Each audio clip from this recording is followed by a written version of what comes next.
Actually, all the ideas for the product that was going to be all of Apple's revenues for the first 10 years of the company were in my head and created by me alone.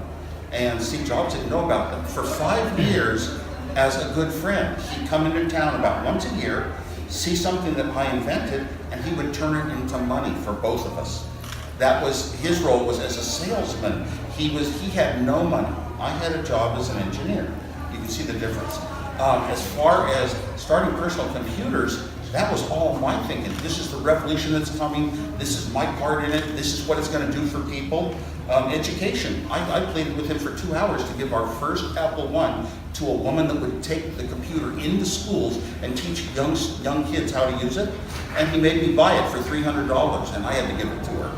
And So originally he was not the inspiration for the company and what it stood for. That came later on. Our philosophy was to build great products. Steve Jobs felt that way too, and he could recognize it. He didn't understand technology, so he had a problem building great computers. He could eventually build a great iPhone, and that was when Apple soared, his fortune soared with Apple, and he started bringing us a world of, we respected him greatly for bringing us a whole new lifestyle.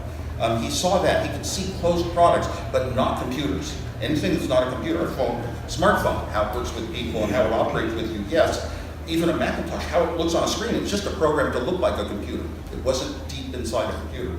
So that was the Steve Jobs when he returned to Apple that we really, admire and praise the most. Except a lot of us heard the early visionary statements. He was a very good speaker in terms of deeper thoughts, deeper inside of humanity, what it's worth, where we are going as a species. He was very good at expressing those views that we all believe in, just not making the products that would make them happen until iPod and then iPhone.